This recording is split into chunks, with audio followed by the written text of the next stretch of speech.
Hey everybody, it's the Comic Book Gurus. I'm Steve Morrison from the President and Steve Show. You know, the Marvels has been a massive bomb at the box office, but now the time has passed, a little bit of time. Some people, some brave, perhaps delusional souls, are stepping forward to say, you know what, they kind of liked it. In fact, a number of them, and we have one right with us today, says they loved it. So we're going to explore this. We're going to get into it with the Comic Book Gurus. Joining us today, we have Craig Lagans, the main mofo comic book guru. How are you, Craig? Doing good, Steve. Good. And Steph, you're with us today. How are you? I am. I've got my coffee, so I'm good too. You're good to go. Okay, Rockstar Yeah. Rob not able to join us today. Steph's caffeined up, so we're set. Right. So let's get into it. The long story short on this one is it was kind of universally panned. And as you're seeing here, we have the screen up. The Marvel's box office horrible. This is in Variety, so they're just calling them as they see them. For 15 years, Disney's Marvel's cinematic universe, has delivered an unprecedented string of blockbusters, 32 in a row. But they call it a disastrous liftoff. And then you come along and you say what? What are people missing about the Marvels? What is it that made it? And you're not saying simply that it was good. You're saying it's very good. You really enjoyed it, correct? Correct. I really did enjoy it. This to me, Steve, was a prototypical Marvel movie. It had humor. It had characters that you cared about instantly. It had great story. It had great special effects and fighting scenes. And did I mention humor? It was funny in the appropriate times without being over the top funny like a Thor: Love and Thunder. It was a great sequel to the Ms. Marvel series. It was a great sequel to Captain Marvel. It was even a sequel to Secret Invasion and WandaVision. So it had all these things wrapped up in it, and it underperformed at the box office, which Yeah, and that's happened. I mean I think it is right now. Technically, it is still listed as the bomb, right? I mean, it is Yeah, it is it's the lowest grossing Marvel movie uh, that they've had. It's the lowest grossing. It had the lowest opening box office weekend, and it's for its final take, it would be the lowest grossing Marvel movie of all time. Which even the lowest grossing Marvel movie of all time, we're still looking at almost 300 million worldwide, which ain't too shabby when you compare it to other movies. Yeah, That didn't it do better than a lot of other movies that came out around the same time anyway? it's killing Killers of the Flower Moon. That's all I know. Yeah. Yeah. Yeah, one could argue that that is a more of an Low art bar. house movie that's a longer one. I'll say this because I have not seen it. Steph, Mhm. you've seen it, correct? I have. Yeah, I did Yeah. see it. And what was your take on it? I also loved it. And I kind Yeah. of, and I was like, who are making these headlines? Like bomb. And I think that's the problem. These headlines are so quick to come out of the gate. This movie sucked. It's Yeah. bombing. Then people may not go give it a chance because you see all these headlines after the opening weekend that it's terrible. Some people aren't going to maybe be like, well, let me just go check it out. Because when I saw those headlines, I was like, oh, but then every person I spoke to that saw the movie all said the same thing and that was they loved it. Some even said it was their favorite Marvel movie. So I was like, Yes. I was so confused. So I went to go see it and absolutely loved it. I thought it was great. And for all the same reasons that Craig said. You know what I do, guys, and we've talked about this before, is that a lot of times when this mad rush of stuff comes out. Now, mind you, there have been a number of Marvel movies recently that I've walked out and I don't say I hated them, but I'm like, oh, okay, all right.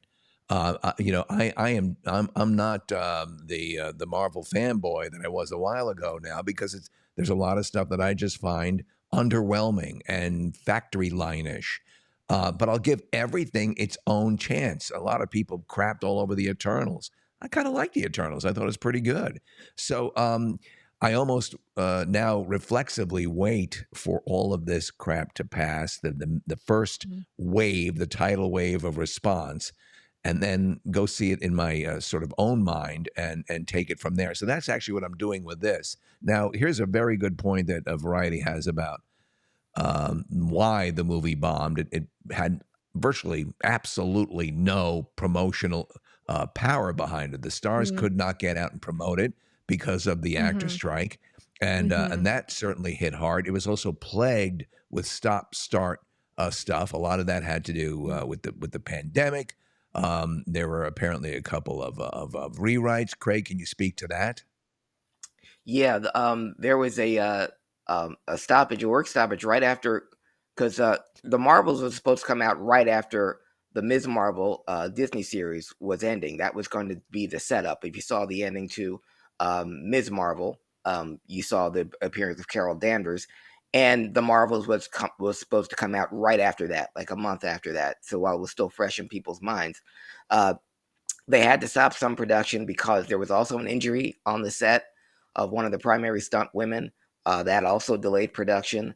And like you said, the actor strike put everything on hold. I mean, that was 100 days, and the Marvels was set to happen before the strike took place because Brie Larson was already on Jimmy Kimmel promoting it. She was ramping up for the Marvel media push, and and all three of the stars um, of the Marvels were going to go hit the road. Might have even showed up on the President Steve show to promote it, but because Yeah. of the actor strike, they couldn't, and that it didn't help.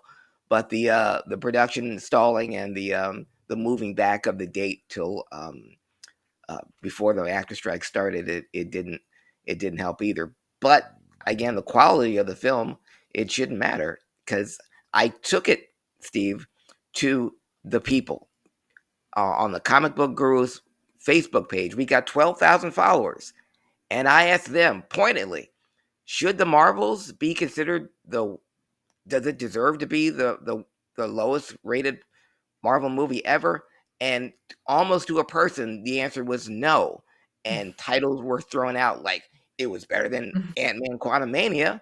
It was Well, better than Love and that's a Thunder. low bar. That's a low bar. But no, but I but listen, let me speak comfort to you, Craig Please. Lagans and Hmm. Steph. So if we go over to Rotten Tomatoes, Hmm. which by the way, Rotten Tomatoes has its issues. It's it's been the movie companies have invested a lot into it, Mm. and there's a lot of bot action and so on and so forth going So on. take But it a with a lot grain of of times, salt, but take it all with a grain of salt. However, when I find myself checking Rotten Tomatoes now, I do check the audience score, and well, looky here. The Mm, critics have it at yeah. 61%, and the audience score is 82%, which is a pretty Yeah. high audience score, especially considering recent fare stuff. Yeah, and that's, like, consistent with what I said, all these headlines from major publications talking about what a bomb it was, yet when you like Craig said, you talk to the real people, they're all enjoying it, so Well, I'm going to call up some of the reviews here and kind of echoing what you guys said. The movie is better than a majority of the Marvel movies. Shows that Disney has and shows Disney has produced in a while. My daughter thought it was fantastic. To that point, Craig, Hmm.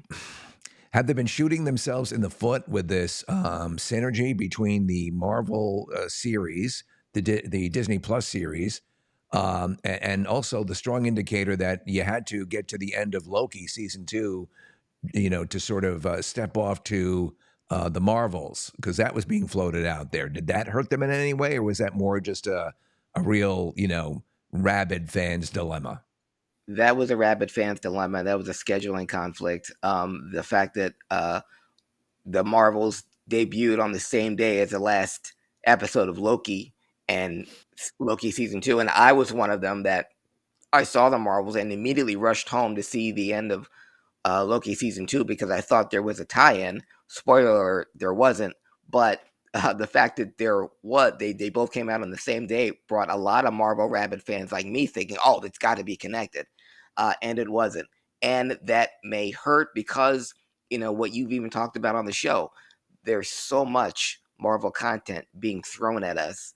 Um, that it might be overkill. There may just be Marvel exhaustion. That even if the Marvels was great and that everyone that saw it agreed, some fans are just turned off by Well, it's too look at much. here to echo what you are both saying right here. Hmm. This let me highlight it. Um, don't believe the negative hype. The Marvels was part in this marvelous. The cast fit together perfectly. The story is put together well and was edited to run at about an hour and 45 minutes.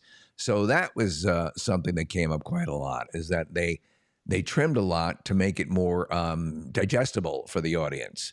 We've been going with these epic lengths. If something's great and it's at an epic length, I'm down with that. So, but we have been bombarded with a lot of movies that are extraordinarily long. So, I think is this what you've heard as well, Craig? That they made a concerted effort to keep this one shorter? They made a point to, when promoting this, that this is the shortest Marvel movie ever. And I saw Imagine, imagine that ending up a movie so good and short. It's like that old Yiddish joke about the food in this place is terrible. Yeah, and the portions are so small. But yeah, I see, but it was on discussingfilms.com. I saw it on Variety. I saw it on Entertainment Weekly that, the Marvels is scheduled to be the shortest Marvel movie ever. Like that was a selling point to get people to come see it. Well, here you go again. There's a clear example of the divide, but here also I think is something to make note of. We've often said, are we going to get so jaded that we start picking apart things that we would have freaked out for before? I think we went through that phase a little bit, but now I think the onus is on the movie studios to not phone it in. You both are here today to say that the Marvels does not phone it in, correct? Absolutely not. All right. What would you give it? Give me a 4-star, classic 4-star rating dynamic. I give it a 3.5 stars. I thought it was classic Marvel fare to me. It's exactly why I like Marvel movies in the first place. It's everything you'd want in a Marvel movie. And I'd like to see more of the characters. The ending had a lot of people excited about what's to come, and that's always a good sign when you're actually invested in the in seeing more. So speak comfort to the Marvel fan who's hoping for a turnaround, Craig. Is this it? Are we looking at this right now with the Marvels despite the box office? Yes. This source of comfort is coming. I will say this though, Steve, the comfort level for Marvel fans coming in 2024, it may come down a little bit because we're not going to get a Marvel movie in 2024. We're going to get 4 products from the Sony universe. We're going to get Madam Web, Kraven, Venom 3, and the long anticipated Deadpool 3. So Right. we're not going to have any Marvel films. What Marvel is going to pivot to is the Disney series. So this in 2024, we're going to have Echo, and we're going to have Daredevil Born Again. And Steph, you think you're cautiously optimistic? No.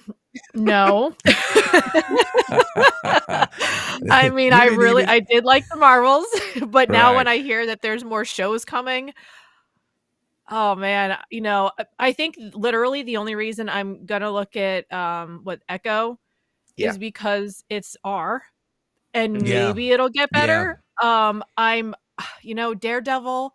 I loved the Netflix Daredevil so much that I'm almost afraid to watch this remake because the expectations for me are literally sky high. So I don't know. I agree. I'm nervous. I adored all the Netflix stuff. Yeah, they were so good. We need more of that. We so again, I like your pregnant pause. You didn't even need to say no. So I think I'm kind of in your boat, and we'll have Craig he'll call the balls and strikes as he sees them. So, and we'll get Rob's opinion, of course, as we move along on this stuff. So, do you guys like the new layout here that we have? I love this. Yeah. All right. So all your social media stuff is there. There's a little bit of a tinkering around. So if it seems a little weird where you're watching this, I'm adjusting things. But guys, we will reconvene again with all the stuff that's going on. And here's to better quality superhero films. That's all I'm going to say. And until we meet again, thanks for watching. Don't forget to subscribe, guys. It's the Comic Book Gurus. All the information's there and on the closing page. We love you.